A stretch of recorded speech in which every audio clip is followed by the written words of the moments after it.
เบอร์สูงค่ะไม่ได้ทุกอย่างเขาทางในช่องยูทูบของผู้หลุดทั้งกำค่ะเนาะค่ะวันว่าแล้วก็ได้ยินข่าวกันว่าเพจพวกเปลี่ยนชื่อตัวนั้นตัวไหนให้เปิดเจอขั้นตอนตัวให้กลาง2 จันในค่ะเนาะค่ะก็นั่นก็วันวันเดย์เป็นพอดีแต่พี่น้องก็ขอซื้อไปโมเยดีค่ะเนาะค่ะค่ะมันให้มาตัวจำนวนค่ะเนาะมาต่างหีเนี่ยมาตั้งเขาในเฟซบุ๊กค่ะเขามานาเฟซบุ๊กเยอะที่ไหนนี่ค่ะเนาะมันในดี3 ขีดตั้งเดือนเลยค่ะ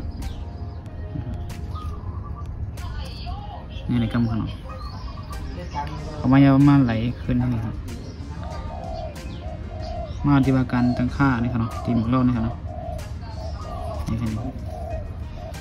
เขามานาดีการตั้งค่าอย่างเราย่ามาดีของหัวก้นนี่ค่ะในก็ติดตามมาผ่ายไทยกันตั้งค่าเหมือนกันค่ะเนาะปึ๊บนะครับเขามานานยาวมาดีรหัส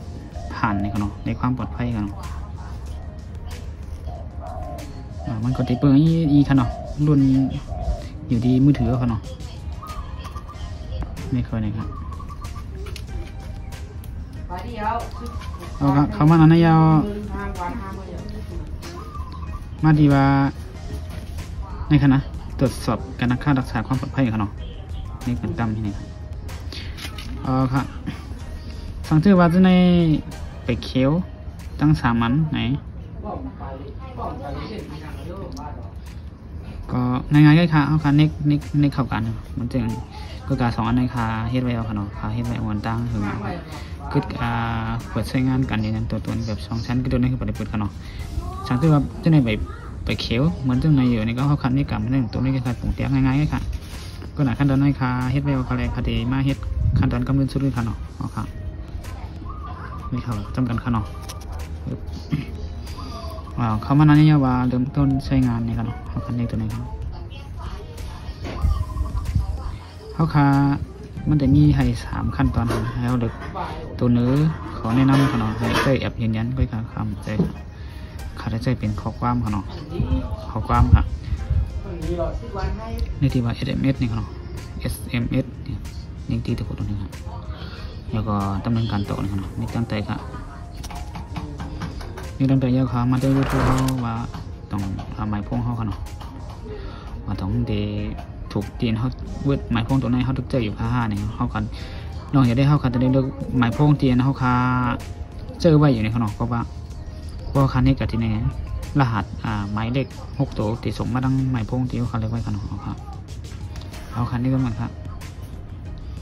เอาข้าวเลือกไว้หมายพงขนมสมมติว่าเป็นมีหมายพงเนี่ยเขาเพิ่มนิดตัวนี้ครับนิดตัวนิดตัวนี้ครับก็กรณีเขามีหมายพงยาวเขาคันนี้กันในกำเดียวครับเขาขายาวกันนิดกับที่ไหนขนมแล้วไปกำครับนี่ครับลองอย่าได้มีหมายพงเจออะไรเลยค่ะเนาะประมาณรหัส6 ตัวที่ส่งกับทั้งหมายเลขตัวนั้นทั้งหมายพงค่ะเนาะเขามาใส่หมายเลขโทรศัพท์ยูเจอร์ค่ะเนาะ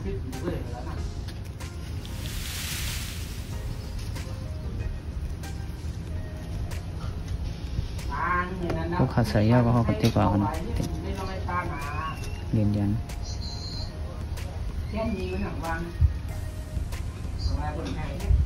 เปิดกันค่ะ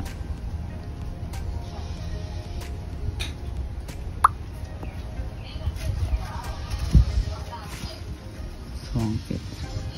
เอาค่ะขั้นตอนนั้นจะเป็นเขาค่ะเอาหมายเลข6 ตัวเนาะที่ส่งมาทางหมายพวงเขามาใส่เลยค่ะใส่ยาวก็เทคไว้เลยนะครับ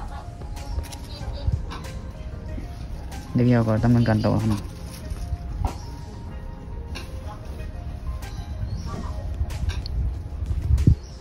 ก็ยาวนะครับเนาะเขาจะมาเปิดใช้งานกันยังไงดูครับยาวนะครับเนาะ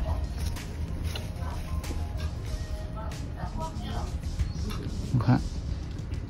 นี่หรือว่ายาวเนี่ยเขาคำมาหนังเขาเดี๋ยวมันเจอเนาะอยู่ว่ามันเพชรโปกเขาเหตุสำคัญตอนยาวเนี่ยเขามันเล็กๆนะครับตรวจสอบพนักงานนะครับจริงเก่าครับนะครับจากที่มันเขียว2 อันมันก็มันเขียวต้อง3 อันเนาะครับเนาะครับ ในก็ได้เป็นขั้นตอนยืนยันกันเนาะกำหนดสุดกันเนาะครับก็การจะเหมือนครับมาส่งครับ